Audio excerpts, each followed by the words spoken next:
Hey guys, welcome back to the Brandon Mason Show. I'm going to dial right into what we're talking about today. The most important conversation and topic today. Does racism exist in sports? Let's dial in. So guys, take a look at this for a second, okay? Whether you are in Little League, you're in high school, you're in college, or you're in the pros. I don't care if you're playing football, baseball, basketball, soccer, hockey. It doesn't really matter. Racism exists everywhere, whether it's small or large. If you're in a different town, when you move, this is something that we have to understand. It's a part of life. Why does it exist? Because we're different. Everyone's different. So we have to forget that, because in sports, in the locker room, I can tell you this firsthand. If you got the football in your hand, you run the ball, and your black offensive lineman or your white offensive lineman sucks, he's not getting the job done, you can love him or hate him, but you want the next guy in. You want someone who's going to get the job done. Vice versa. If they're blocking for you and you're not running the ball correctly, they put the other guy in. They want the white guy, the black guy, the guy who's going to win football games.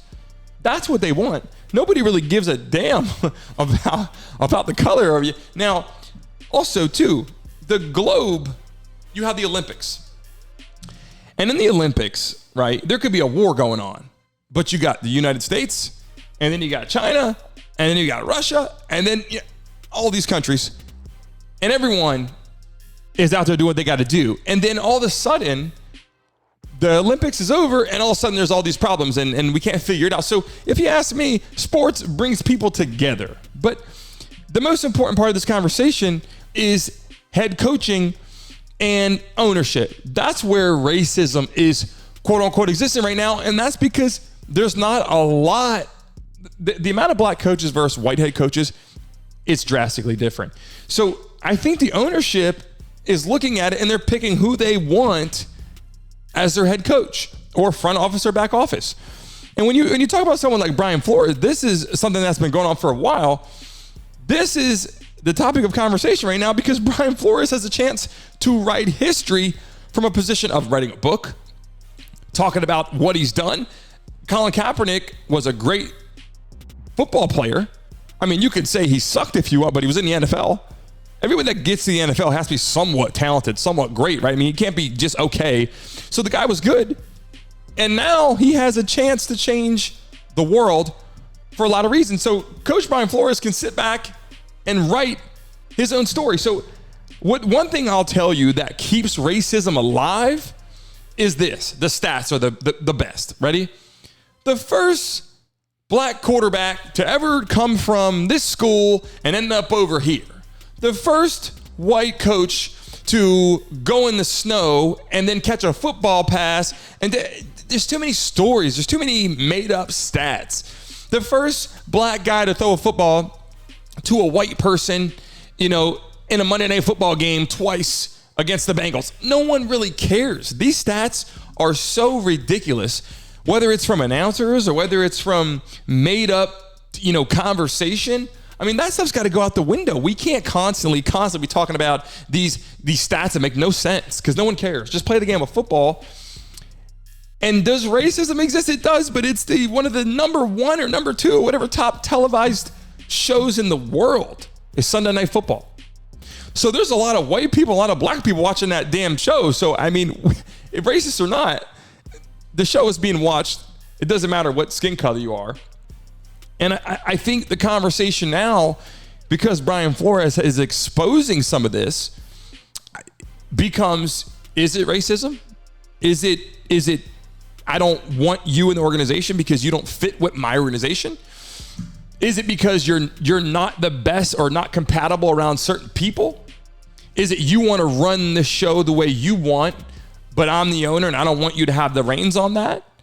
There's a lot to be said about that. And I just think Brian Flores has an opportunity to do a lot right now. And I don't want to see the whole NFL organization, all the sports, turn into racism, because sports is not a racist football game or a racist basketball game.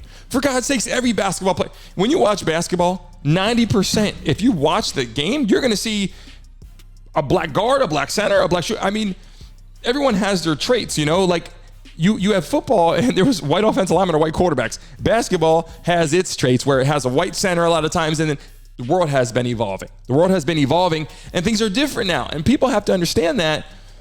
But I think, again, if you look at the story with Brian Flores and the Colin Kaepernick, coming together, combining the conversation of this, is it something to be talked about? I don't know. Is it ludicrous? I don't know. Because he has one hell of an opportunity now to make more money probably off the field than he did on the field. So I'll tell you this much right now. If you take a look at the conversation of where Brian Flores is going, I think he took his hat off, he took his whistle off, he took his shirt off, and he said, you know what?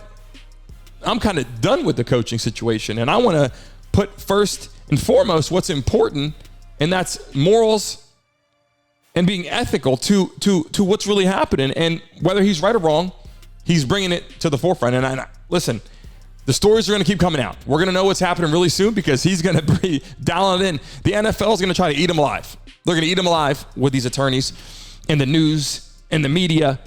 You're going to see it. But hopefully they come to some kind of agreement because I don't know about you guys watching this, but I'm really tired of everything being racism. I mean, everything. It exists.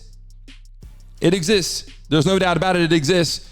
And the problem is that it really does exist. And that's why you can keep on using the components. And I just want to see this stuff kind of fade back. Is it from the old times? Is it from the new times? Let's just let it fade back. We don't need to tie race into everything. And let's watch sports continue to be great to watch, great to contribute, and great for our kids to enjoy because that's what it's about. Continuing passing the baton and watching sports.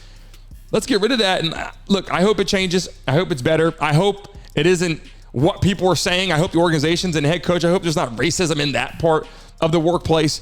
But does it exist? It absolutely does. But it doesn't have to be brought to the center of attention for everything. I think we need to enjoy the sport, enjoy the game, and have fun. Until next time.